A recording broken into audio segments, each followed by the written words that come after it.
치매를 늦추는 식습관 7가지. 1. 항산화 식품 섭취. 베리류, 블루베리, 딸기, 어두운 잎채소, 시금치, 케일, 견과류 등 항산화 성분이 풍부한 식품을 규칙적으로 먹으면 뇌세포 손상을 줄이는 데 도움이 됩니다. 이들 식품에 포함된 폴리페놀과 비타민 E는 뇌의 산화 스트레스로부터 보호합니다. 항산화 식품의 뇌보호 메커니즘. 베리류, 어두운 잎채소, 견과류 같은 항산화 식품에 함유된 폴리페놀과 비타민 E는 뇌에서 자유라디칼로 인한 산화 스트레스를 중화시키는 방식으로 작동합니다. 자유라디칼은 뇌세포의 미토콘드리아 손상, 단백질 변성, DNA 손상을 초래하는데, 이러한 항산화 물질들이 자유라디칼의 전자를 빼앗아 그 활동을 억제합니다. 구체적으로 블루베리의 풍부한 안토시아닌이라는 폴리페놀 계열 화합물은 신경염증을 감소시키고 뇌의 신경가소성 새로운 신경 연결 형성 능력을 개선합니다. 시금치와 케일 같은 십자화 채소에 함유된 루테인과 지아잔틴은 망막뿐 아니라 뇌의 황반변성 관련 퇴행성 질환을 예방하는 데 기여합니다. 견과류에 다량 포함된 비타민 E는 뇌의 신경세포막을 구성하는 지질 성분을 산화로부터 직접 보호하여 신경전달물질 전달을 원활하게 유지합니다. 이러한 항산화 물질들을 규칙적으로 섭취하면 알츠하이머병과 같은 신경퇴행성 질환의 진행을 지연시키고 인지기능 저하 속도를 늦추는 데 도움이 됩니다. 2. 오메가-3 지방산 충분히 섭취.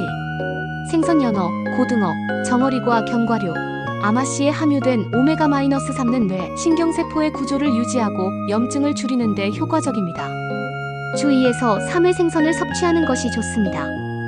생선에 함유된 EPA 에이코사펜타에노산화, DHA 도코사헥사에노산은 뇌신경세포의 세포막 주성분으로 직접 통합되어 신경세포의 유연성과 안정성을 유지합니다.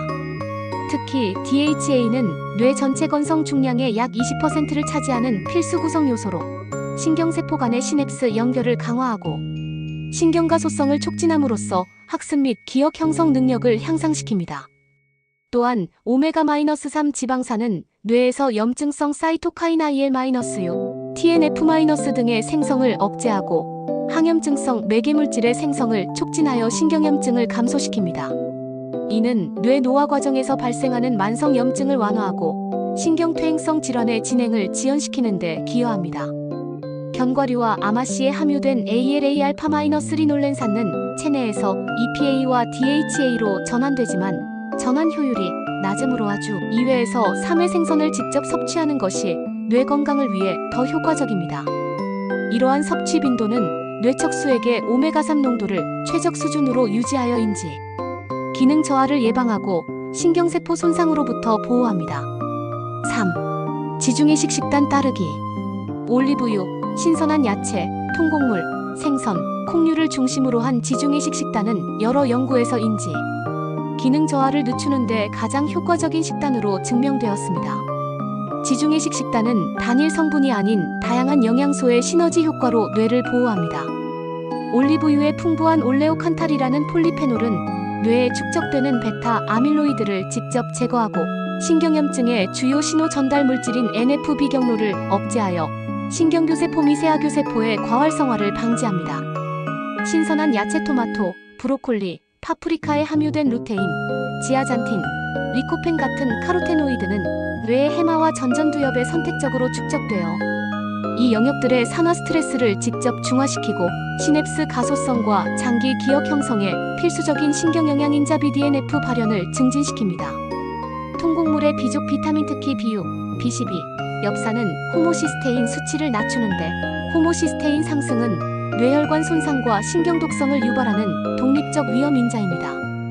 생선의 오메가3 지방산은 뇌신경세포막의 유연성을 유지하고 신경전달물질 분비를 촉진하며 콩류의 식이섬유와 폴리페놀은 장내 미생물군 진 마이크로바이옴의 건강한 조성을 유지하여 장뇌축 신호 전달을 통해 신경염증을 감소시킵니다. 여러 대규모 코호트 연구들, 특히 MIND 식단 지중해식 식단과 DASH 식단의 결합과 관련된 연구에서는 지중해식 식단을 엄격하게 준수하는 사람들이 그렇지 않은 사람들 대비 인지 기능 저하 속도를 약 35% 늦추고 알츠하이머병 발병 위험을 약 53% 감소시키는 것으로 나타났습니다.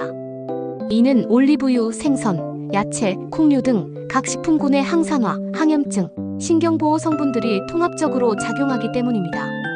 4. 설탕과 정제 탄수화물 줄이기. 고혈당 식단은 인슐린 저항성을 높이고 뇌의 염증을 유발합니다. 흰쌀, 흰빵, 단 음식 대신 통곡물과 천연 당분을 선택하세요.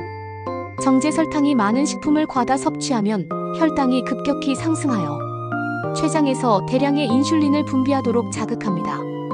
장기간 이러한 고혈당 상태가 반복되면 뇌세포의 인슐린 수용체가 인슐린에 반응하지 않는 뇌인슐린 저항성이 발생합니다. 이 상태에서는 포도당이 뇌세포로 효율적으로 흡수되지 못해 신경세포의 에너지 부족으로 이어지고 결과적으로 기억력 저하와 인지 기능 감소를 초래합니다. 더욱 심각한 것은 고혈당 상태에서 포도당이 단백질과 비효소적으로 결합하는 당화 반응이 일어난다는 점입니다. 이렇게 생성된 최종 당화산물에 이은 뇌에 축적되어 신경염증을 유발하고 타우 단백질과 베타 아밀로이드 같은 신경독성 단백질의 응집을 촉진하여 알츠하이머병 발병 위험을 높입니다. 정제 탄수화물 대체 전략으로 통곡물 현미, 통밀가루, 귀리, 보리에 함유된 식이섬유는 포도당의 흡수 속도를 늦추어 혈당 급상승을 방지하고 뇌에 지속적이고 안정적인 에너지 공급을 보장합니다.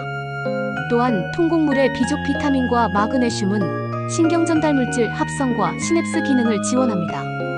천연 당분인 과일의 과당은 포만감을 제공하는 식이섬유와 함께 제공되어 혈당 급상승을 유발하지 않으며 과일의 폴리페놀과 비타민C는 추가적인 항산화 보호 효과를 제공합니다. 이러한 식이 전환은 뇌의 인슐린 감소성을 회복시키고 신경염증을 감소시켜 인지 기능 보존과 신경퇴행성 질환 예방에 효과적입니다. 5. 비타민 B와 엽산 보충. 시금치, 브로콜리, 계란, 우유 등에 함유된 비육, B12, 엽산은 호모시스테인 수치를 낮춰 뇌 손상을 예방합니다. 특히 고령자는 B12 흡수가 떨어질 수 있으므로 주의가 필요합니다. 시금치, 브로콜리, 계란, 우유 등에 함유된 비육, B12, 엽산은 아미노산 대사의 핵심 조효소로 작용하여 호모시스테인을 메티오닌과 시스테인으로 전환시킵니다. 호모시스테인이 혈중에 과도하게 축적되면 뇌혈관의 내피세포에 직접 손상을 입혀 혈관 투과성을 증가시키고 혈관 신경 영양인자 분비를 억제하여 뇌로의 혈류량을 감소시킵니다. 이러한 뇌어혈 상태는 신경세포의 에너지 부족으로 이어져 미토콘드리아 기능 이상과 세포 사멸을 초래합니다.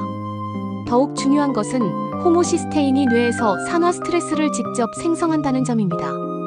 호모시스테인은 자동산화되면서 대량의 자유라디칼을 방출하고 NMDA 수용체를 과활성화시켜 칼슘 유입을 증가시킴으로써 신경독성을 유발합니다. 또한 호모시스테인은 베타- 아밀로이드의 응집을 촉진하고 타우 단백질의 인산화를 증가시켜 알츠하이머병의 병리학적 특징을 악화시킵니다. 엽산 비타민 B군은 1탄소 전달 경로의 핵심 보인자로 호모시스테인을 메티오닌으로 재메틸화하는 첫 번째 단계를 촉매합니다. B12코발라민은 메티오닌, 신타제 효소의 필수 보인자로 이 효소가 호모시스테인을 메티오닌으로 직접 전환시키는 최종 단계를 담당합니다. 비육피리독살 O-인산은 호모시스테인 대사의 또 다른 주요 경로인 CBS 효소 시스타티온인, 베타- 신타제의 보인자로 작용하여 호모시스테인을 시스테인으로 전환시킵니다. 세 비타민이 모두 충분하지 않으면 호모시스테인 대사가 저해되어 혈중 호모시스테인 수치가 상승합니다. 고령자의 B12 흡수 문제와 대응 전략. 고령자에서 B12 결핍이 흔하게 나타나는 이유는 위장관의 생리적 변화에 있습니다. 나이가 들면서 위의 산분비와 펩신, 생성이 감소하여 식품 단백질에 결합된 B12를 유리 B12로 분리하기 어려워집니다. 동시에 위 점막에서 B12와 결합하여 췌장에서의 흡수를 돕는 내인자 인트린식 팩터의 생성도 저하되고 위축성 위염이나 악성 빈혈 같은 자가 면역 질환의 위험도 증가합니다. 또한 고령자는 메트포르민, 양성자 펌프 억제제 같은 상용 약물을 장기간 복용하는 경우가 많은데 이 약물들이 위산 분비를 억제하여 B12 흡수를 더욱 감소시킵니다. 따라서 고령자는 달걀, 우유, 치즈 같은 음식의 자연적 B12만으로는 흡수가 불충분할 수 있으므로 혀 아래에 직접 흡수되는 설화형 B12 보충제나 근육주사 형태의 B12 보충이 필요할 수 있습니다. 의료 전문가와 상담하여 혈중 B12 수치를 측정한 후 개인 맞춤형 보충 전략을 수립하는 것이 중요합니다. 6. 나트륨 섭취 제한. 과도한 염분은 혈압을 올리고 뇌로의 혈류를 악화시킵니다. 염분이 많은 가공식품, 라면, 절임 음식을 줄이고 신선한 음식으로 조리하세요. 과도한 염분 섭취는 혈관 평활근에 나트륨을 축적시켜 혈관 수축성을 증가시키고 레닌, 앙기오텐신, 알도스테론, 계통RAAS를 활성화하여 혈압을 지속적으로 상승시킵니다. 고혈압 상태가 지속되면 뇌의 자동 조절 메커니즘이 손상되어 뇌혈관이 혈압 변동에 민감해지고 미세한 뇌출혈 마이크로블리드과 백질 손상이 발생합니다. 특히 백질 손상은 뇌의 신경신호 전달, 경로를 차단하여 인지 기능 저하, 처리 속도 감소, 집중력 감소로 이어집니다. 더욱 심각한 것은 고염식이 뇌혈관의 내피세포에 직접 염증을 유발한다는 점입니다. 과도한 나트륨은 혈관 내피에서 활성산소중화로S를 생성하고 산화질소에노 생성을 억제하여 혈관 이완 기능을 손상시킵니다. 또한 나트륨은 혈관 내피의 타이트 정션 단백질을 손상시켜 혈액-뇌 장벽 BBB의 투과성을 증가시킵니다. 이렇게 손상된 혈액-뇌 장벽을 통해 혈중의 염증성 사이토카인과 독성 단백질이 뇌 조직으로 침투하여 신경염증을 악화시키고 신경퇴행성 질환 발병 위험을 증가시킵니다.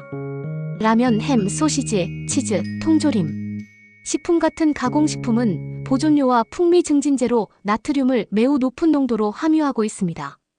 예를 들어 한 끼 라면은 권장 1일 나트륨 섭취량이 1300mg에 60%에서 80%에 해당하는 1400에서 1800mg의 나트륨을 포함합니다. 절임 음식 오이절임, 시금치 나물, 김자반 역시 장기 보존을 위해 다량의 염분을 사용하여 매 백지당 800에서 2000mg의 나트륨을 함유합니다. 이러한 식품들을 빈번하게 섭취하면 신체가 나트륨 배설 능력을 잃게 되고 혈관 구조 자체가 영구적으로 변형되어 고혈압이 만성화됩니다. 신선한 재료로 직접 조리한 음식은 나트륨 함량을 완전히 제어할 수 있을 뿐 아니라 신선한 채소와 생선에 함유된 칼륨의 마그네슘, 칼슘이 나트륨의 혈압 상승 효과를 생리적으로 상쇄합니다. 칼륨은 나트륨의 신장 배설을 증가시키고 혈관 평활근의 이완을 촉진하며 마그네슘은 혈관 내피 기능을 개선하고 산화질소 생성을 증가시킵니다. 또한 신선한 음식에는 항산화 물질과 항염증 성분이 풍부하여 가공식품 섭취로 인한 뇌혈관 손상을 직접 복구하고 신경염증을 감소시킵니다. 1일 나트륨 섭취를 2300mg 이하로 제한하고 더욱 엄격하게는 1500mg 이하로 제한하면 뇌혈관의 자동조절 기능이 회복되고 혈액-뇌 장벽의 손상이 점진적으로 치유되며 인지 기능 저하 속도를 유의미하게 늦출 수 있습니다. 7. 적절한 수분 섭취. 충분한 수분은 뇌 기능 유지에 필수적입니다. 하루 6에서 8잔 정도의 물을 마시고 카페인이 많은 음료는 제한하는 것이 좋습니다. 추가 팁: 규칙적인 식사 시간, 과식 피하기, 다양한 식품 섭취 등도 뇌 건강 유지에 중요합니다. 개인의 건강 상태에 따라 의료진과 상담하세요. 뇌는 체중의 약 2%에 불과하지만 전체 혈류량의 15에서 20%를 사용하며 뇌 조직의 약 73%가 물로 구성되어 있습니다. 적절한 수분 섭취는 뇌척수액의 생성과 순환을 유지하여 신경세포의 영양분 공급과 대사 산물 제거를 촉진합니다. 특히 뇌척수액은 밤 시간 동안 신경세포의 세포 간극을 통해 흐르면서 알츠하이머병의 주요 원인인 베타 아밀로이드와 타우, 단백질 같은 신경독성 단백질을 제거하는 글림프 시스템 GLYMPHATIC 시스템의 핵심 매개체입니다. 수분 부족 상태에서는 글림프 시스템의 효율성이 현저히 감소하여 독성 단백질이 뇌에 축적됩니다. 또한 뇌의 시상하부에 위치한 삼투 수용체는 혈액의 삼투압을 감시하여 수분 섭취와 항이뇨 호르몬 분비를 조절합니다. 만성 탈수 상태에서는 혈액의 삼투압이 상승하여 신경세포의 내삼투압이 감소하고 신경세포로의 물 유입이 감소하면서 신경세포의 용적이 축소됩니다. 이러한 세포 용적 감소는 신경전달물질의 분비를 저해하고 신경신호 전달을 방해하여 인지 기능 저하, 집중력 감소, 반응 속도 감소로 나타납니다. 적절한 수분 섭취량과 개별화. 하루 6에서 8잔 약 1.5에서 EL의 물 섭취는 일반적인 권장 기준이지만 실제 필요량은 연령, 성별, 신체 활동 수준, 기후, 건강 상태에 따라 크게 달라집니다. 규칙적으로 운동하거나 고온의 환경에 있는 사람은 더 많은 수분이 필요하며 노인과 만성질환자는 갈증 신호가 둔해져 의도적으로 더 많은 수분을 섭취해야 합니다. 소변의 색깔이 옅은 노란색을 유지하는 것이 적절한 수분 섭취의 지표입니다. 커피, 차, 에너지 음료에 함유된 카페인은 아데노신, 수용체의 기량제로 작용하여 피로감을 차단하고 각성도를 높입니다. 그러나 과도한 카페인 섭취는 중추신경계를 과도하게 자극하여 불안감, 초조함, 수면 방해를 유발합니다. 특히 카페인은 뇌의 혈관을 수축시켜 뇌혈류를 감소시키고 혈압을 상승시켜 뇌혈관 손상 위험을 증가시킵니다. 만성적인 과도 카페인 섭취는 수면의 질을 악화시키는데 수면 중에 일어나는 글림프 시스템의 활동이 방해되면 뇌의 독성 단백질 제거 효율이 크게 감소합니다. 카페인 섭취는 하루 400mg 커피 약 4잔 이하로 제한하는 것이 권장되며 오후 2시 이후에 카페인 섭취는 피하는 것이 좋습니다. 규칙적인 식사 시간은 뇌의 생체 시계 서케이디언 리듬을 조절하는 중요한 신호입니다. 신체는 식사 시간을 예측하여 미리 소화 호르몬과 신경 전달 물질을 분비할 준비를 하는데 이러한 규칙성이 깨지면 시상하부 뇌하수체 부신축 HPA 엑서스이 혼란스러워져 코르티솔 수치가 불규칙적으로 변동합니다. 과도한 코르티솔 노출은 해마의 신경세포를 손상시켜 기억력을 저해하고 뇌의 염증 반응을 증가시킵니다. 반대로 규칙적인 식사는 혈당 수준을 안정적으로 유지하여 뇌에 일정한 에너지를 공급하고 신경 전달 물질의 안정적인 합성을 보장합니다.